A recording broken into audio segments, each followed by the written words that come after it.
पैर में कांटा लग जाएगा, तो पैर में जूता पहन लो तब जाओ। तो भगवान कृष्ण ने कहा मैया मैं जिन बछड़ों को चराऊंगा ये तो जूता नहीं पहने ना। माता कहती अरे उन लोगों का खुर मजबूत है, तेरे चरण कोमल हैं, जूते पहन लो। तो भगवान ने कहा कि नहीं मैया, अगर मेरे बछड़े जूते नहीं पहनेंगे तो मैं भी जूता नहीं पहनूंगा ना। और मेरे बंधुओं, जब तक भगवान कृष्ण वृंदावन में रहे तब तक कभी भी अपने पैरों में जूता नहीं पहने, कभी भी उनका बाल नहीं काटा गया, और कभी भी उन्होंने सिले सिलाए वस्त्र नहीं पहने। भगवान कृष्ण को वृंदावन को अपने चरणों का धूल देना, इसलिए भगवान कृष्ण ने जूते नहीं पहने। जिस चरणों के धूल को पा करके वृंदावन इतना पवित्र हो गया था, एक दिन मुक्ति आकर के भगवान के सामने खड़ी हो गई। मुक्ति ने कहा प्रभु सबको मुक्ति मैं देती हूं, मेरी मुक्ति कैसे होगी? तो भगवान ने कहा जाओ वृंदावन में जाके खड़े हो जाना, और जब हवा चलेगी वृंदावन का धूल उड़ेगा, और वृंदावन का धूल तेरे सिर में पड़ेगा तो तेरी भी मुक्ति हो जाएगी। इसलिए भगवान अपने चरणों में जूता नहीं पहनेंगे। आज कार्तिक का महीना शुक्ल पक्ष अष्टमी तिथि, पहली बार भगवान वृंदावन में गौ चराने के लिए जा रहे हैं, जिसको कहते हैं गोपाष्टमी। पहली बार उसी दिन भगवान गौ चराने के लिए वृंदावन में गए थे। मेरे भाइयों, इस पृथ्वी पर जन्म लेके अवतार लेके भगवान ने गौ का सेवा किया है। गाय क्या है? गाओ विश्वस्व मातर, सारे संसार की माता है। गाय के एक एक रोमा में देवताओं का वास। किसी देवता का पूजा करिए तो एक देवता का पूजा होता है, लेकिन गौ का पूजा करिए तो समस्त देवताओं का पूजा होता है। आज भगवान जा रहे हैं गौ चराने, इसलिए हर प्राणी जो अपने आप को सनातन धर्मी हिंदू धर्मी कहते हैं ना, उनके घर में और कुछ रहे कि ना रहे, एक गौ जरूर होना चाहिए। एक गाय अवश्य रखिए अपने घर में। जिस घर में गाय का चरण नहीं पड़ता है ना, जिस घर में गाय का गोबर नहीं पड़ता है ना, वो घर शमशान के जैसा हो जाता है। आज पहली बार भगवान जा रहे हैं वृंदावन में गौ चराने के लिए, तो थोड़ी देर के लिए आप लोग भी मानसिक रूप से, क्योंकि भागवत हमेशा भावनाओं के साथ होता है, थोड़ी देर के लिए आप लोग भी चलिए। ऐसा मानिए कि हम लोग भी भगवान के पीछे पीछे गौ चराने जा रहे हैं। बोलिए गोपाल कृष्ण की जय। छोटे छोटे गैया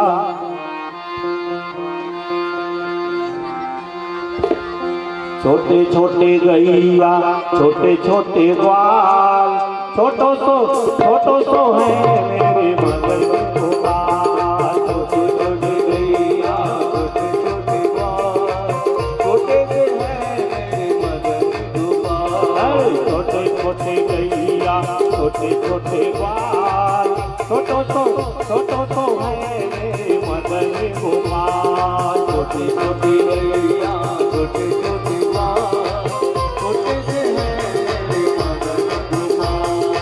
छोटो तो है मेरो मदन गोपाल। छोटो तो है मेरे मदन गोपाल। अरे छोटो तो है मेरो मदन गोपाल। छोटो तो है मेरे मदन गोपाल। छोटे छोटे गैया छोटे छोटे बाल, छोटो तो है मेरे मदन गोपाल। छोटे छोटे गैया छोटे छोटे बाल,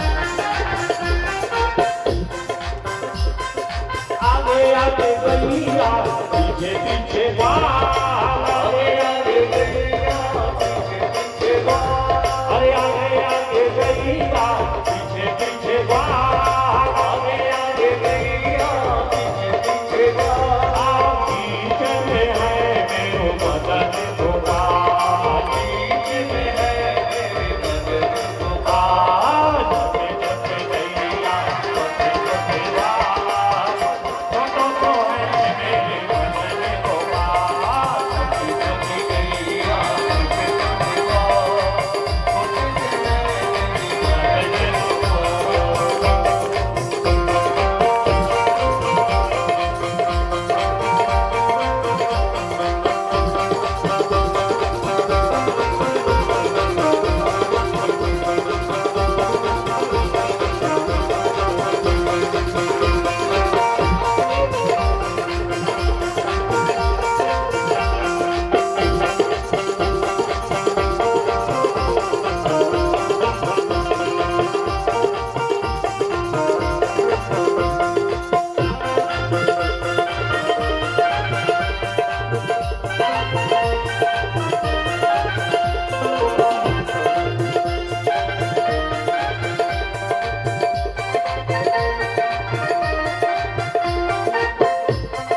छोटी छोटी लकुटी छोटे छोटे हाथ, छोटी छोटी लकुटी छोटे छोटे हाथ, अरे छोटी छोटी लकुटी छोटे छोटे हाथ, छोटी छोटी लकुटी छोटे छोटे हाथ, गैया चरावे मेरो मदन गोपाल,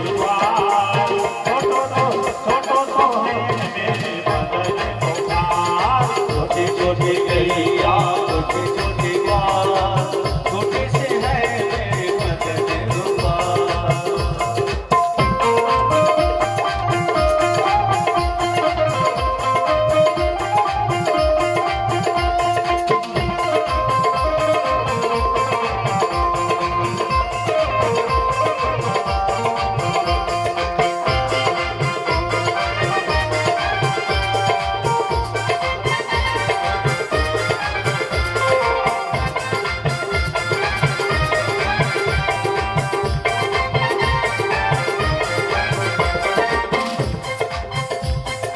छोटी छोटी गोपियां मधुबन बाल, छोटी छोटी गोपियां मधुबन बाल, छोटी छोटी गोपियां मधुबन बाल, छोटी छोटी गोपियां मधुबन बाल, रास रचाए मेरो मदन गोपाल, रास रचाए मेरे मदन गोपाल, छोटे छोटे गैया छोटे छोटे बाल,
गोपाल।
मन के मंदिर के दीपक सलोने, मन के मंदिर के दीपक सलोने, मधुर ज्योति में हंसे रहे चारों कोने, मधुर ज्योति में हंसे रहे चारों कोने।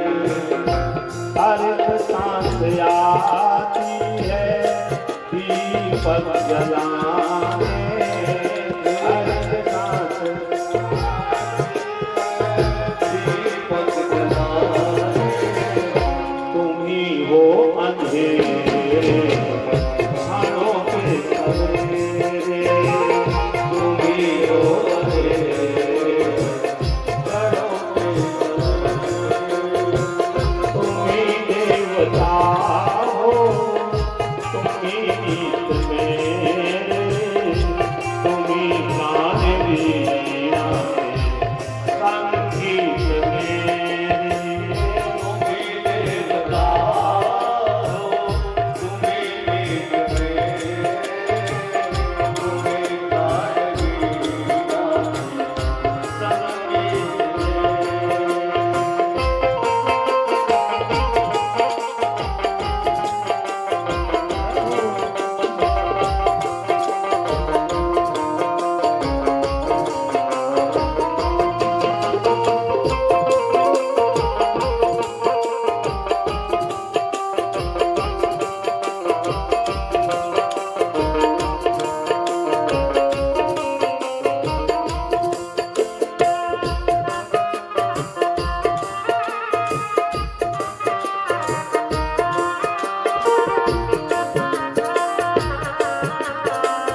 व्यथा भार मन प्राण कब तक सहेंगे, व्यथा भार कब तक सहेंगे, नयन आज तुम से हृदय को कहेंगे, नयन आज तुम से हृदय को कहेंगे, वकुल फूल से प्रीत के गीत मेरे, वकुल फूल के प्रेम के गीत मेरे, तुम्ही हो अंधेरे क्षणों के सवेरे, तुम्ही हो अंधेरे क्षणों के सवेरे, तुम्ही देवता हो, तुम्ही गीत मेरे, तुम्ही प्राण वीणा के संगीत मेरे, तुम्ही देवता हो, तुम्ही गीत मेरे, तुम्ही प्राण वीणा के संगीत मेरे, तुम्ही प्राण वीणा के संगीत मेरे, तुम्ही प्राण वीणा के संगीत मेरे। लीजिए कि बाग बनाने का पुण्य उसी समय समाप्त हो जाता है। आपने नदी तालाब बावली जल स्रोत बना लिया, कोई प्यासा गया जल पीने, मालिक ने मना कर दिया तो जल स्रोत बनाने का पुण्य समाप्त हो गया। ये मंदिर, ये कथा भागवत, जल स्रोत, बाग बगीचा, ये कभी भी भले एक जने कोई अपना खर्चा करके बनावा, लेकिन स्वरूप हमेशा इसका सार्वजनिक ही होता है।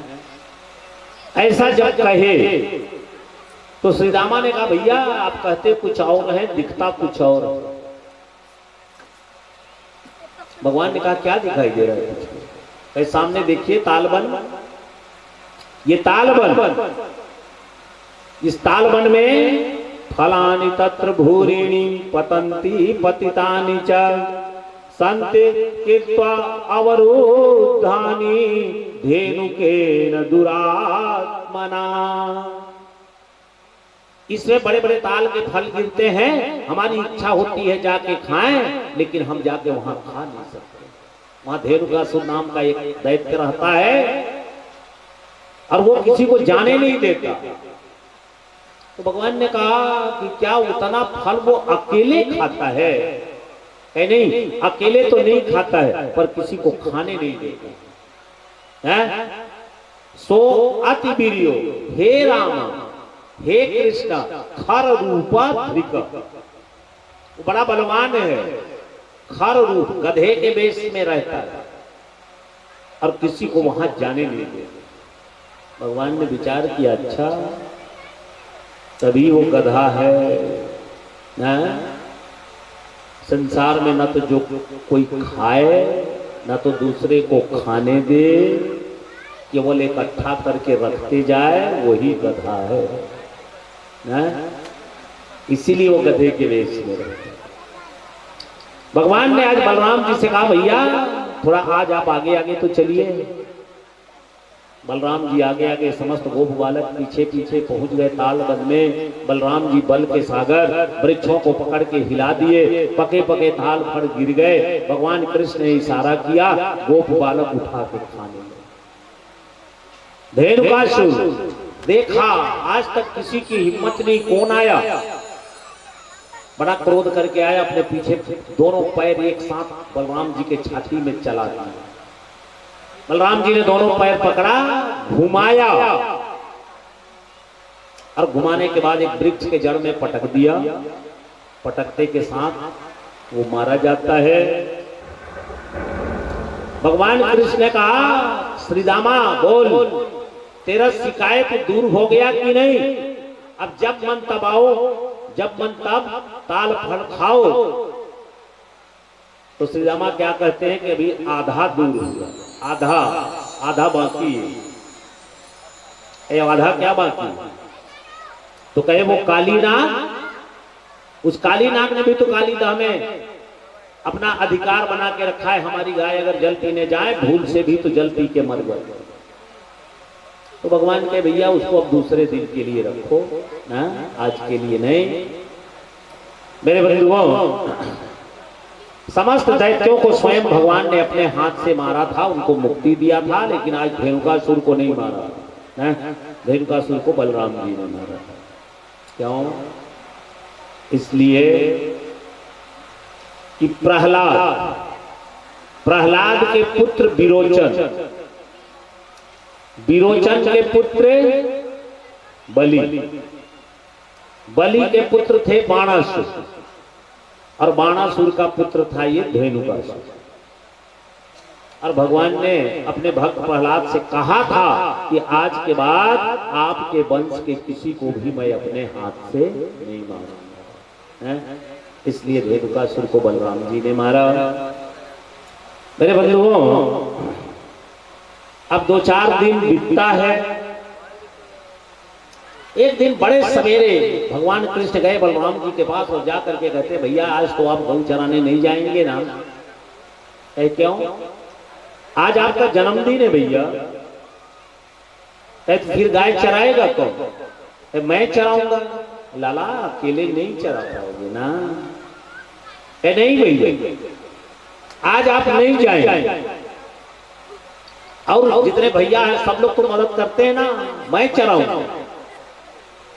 जानबूझ के आज भगवान कृष्ण ने बलराम जी को घर में रोक दिया। मेरे बंधुओं, गौ चराने के लिए गए, गाय चराए, जल पिलाए, गाय बैठ जाती है। भगवान कृष्ण कहा चलो अब खेल खेलते हैं। श्री रामा सामने आकर के खड़े हो गए। श्री रामा ने कहा चलो कन्हैया आज गेंद का खेल हो जाए, मैं गेंद लेके आया। भगवान ने कहा चल तेरा गेंद मेरी तरफ फेंको। श्री रामा ने गेंद फेंका, भगवान कृष्ण ने खींच के लात मारी और गेंद सीधे जाकर के काली दह। मेरे बंधुओं, जैसे काली दह में चला गया तो श्री दामा कहने लगे तुमने इतना तेज क्यों मारा? मेरा गेंद चला गया काली दह में, ला करके मेरा गेंद दे। भगवान कृष्ण कहते हैं भैया तुम तो जानते हो कि काली दह में कोई जा नहीं सकता है, लेकिन आज भगवान की ऐसी प्रेरणा। मेरे बंधुओं, श्री दामा के दोनों आंख से आंसू की धारा निकलने लगी, वो हिचक हिचक के रोने लगे। सब लोग समझा रहे हैं श्री दामा एक गेंद, अरे गेंद तो कितना मिल जाएगा, ये रो काहे रहे? भगवान कृष्ण तुरंत उनके गले में जो पीतांबरी थी उसको निकाला, कमर में फेंटा बांधा, और जो सिर का बाल उसको झटकारे और जाने के लिए तैयार है। वो बालक देख रहे कन्हैया कहां जाओगे? गेंद लेने जा रहा हूं। कन्हैया मत जाओ, वहां काली ना, वहां जो कोई भी गया आज तक कोई वापस आया नहीं। सब लोग मना करते रह गए और भगवान कृष्ण चल गए। अब गोप बालक डर गए, तो गोप बालक वो लोग जाने लगे यशोदा मैया को बताने कि तेरा लाला चला गया काली दह। भगवान कृष्ण गए काली दह के किनारे। काली दह के किनारे एक कदम्ब का पेड़, कदम्ब के पेड़ में चढ़े, कदम्ब के पेड़ से छलांग लगा दिए और सीधे काली दह में कूद गए। काली दह में काली नाम का एक नाग रहता था। जैसे उस नाग ने आते हुए कृष्ण को देखा, बड़ा अभिमान करके दौड़ा, भगवान कृष्ण को अपने शरीर में बांध लिया। अब जैसे शरीर में बांधा, भगवान कृष्ण ने अपना स्वरूप बढ़ाए। भगवान का रूप बढ़ता है, उस नाग को ऐसा लगा कि मेरी तो हड्डियां चटक जाए, तो थोड़ा ढीला किया, और जैसे ढीला किया ना, उसी समय मौका मिल गया और भगवान छूट करके सीधे जा करके और उसके फन के ऊपर खड़ा हो गया। मेरे बंधुओं, कालीय दह। इस काली दह का भागवत में वर्णन है, कैसा था। कालिंद्या कालियस्यासीद घृतम काश्चिद विषाग्निनाम श्रप्यमाण पया यस्मिने पतन्तु परिगा खगा। उस दह में काली नाम का एक नाग रहा और नाग के विष के कारण हमेशा उसका जो जल है वो खौलते दबकते रहता। मेरे बंधुओं, आकाश में अगर पक्षी भी चली ना तो पतंतु परिगाह खगा, वो पक्षी उसी में गिर के मर जाता। विष का ऐसा प्रभाव, एक तरफ से हवा चलता था, विष के संपर्क में आता था, वही हवा जब दूसरे तरफ जाता था तो दूसरे तरफ का जितना पेड़ पौधा घास दूब सब जल गया। उधर से हवा चला, इधर का सब जल गया। दोनों किनारे घास तक नहीं था, दूब तक नहीं, जबकि दूब में सबसे ज्यादा जीवन शक्ति होती है, बिना जल के भी वो बहुत दिन तक रह सकता है। दोनों तरफ केवल बालुका ही बालुका। लेकिन मेरे बंधुओं, एक वृक्ष था। कौन सा वृक्ष? वो कदम्ब का पेड़, जिस कदम्ब के पेड़ में चढ़ करके भगवान ने छलांग लगाया। और ऐसा कहा जाता है वो कदम का पेड़ उससे पहले भी था,